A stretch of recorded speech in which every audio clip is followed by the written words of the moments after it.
नमस्कार, मी वैद्य अश्लेषा गोखले. संजीवन विद्या चॅनलवर तुमच्या सर्वांचं स्वागत आहे. लवकरच महिला दिन येणार आहे.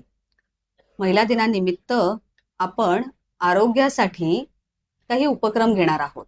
महिलांच्या आरोग्यासाठी. आता महिलांनी आरोग्य कसं जपावं किंवा काय करावं हे बऱ्याच व्हिडिओजमध्ये मी आतापर्यंत सांगत आले आहे. आता महिलांना येणाऱ्या अडचणी बऱ्याचदा ते आमच्याशी शेअर करत असतात किंवा त्यांना येणारे प्रॉब्लेम्स, त्यांच्या हेल्थमध्ये येणाऱ्या तक्रारी हे ते आपल्याला डॉक्टरांना जरूर सांगत असतात.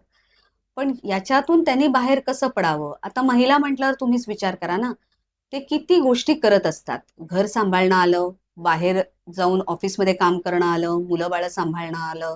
या सगळ्या गोष्टी करत असताना त्यांना येणारे प्रॉब्लेम्स आणि त्याच्यातून त्यांना येणारे आरोग्याचे प्रॉब्लेम हे खूप महत्वाचे असतात.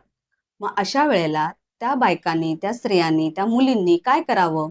शाळेत जाणाऱ्या मुलींना काय काय प्रॉब्लेम्स येतात, कॉलेजमध्ये जाणाऱ्या मुलींना काय प्रॉब्लेम्स येतात, मग महिलांना लग्न झाल्यावर काय प्रॉब्लेम येतात किंवा मेनोपॉझल एजमध्ये काय येत असतात, या सगळ्या जणी आपल्याकडे विविध प्रकाराचे पेशंट्स येत असतात.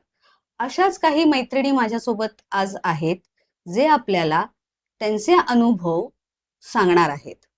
आरोग्याच्या दृष्टिकोनातनं काही अनुभव जरूर ऐका. धन्यवाद.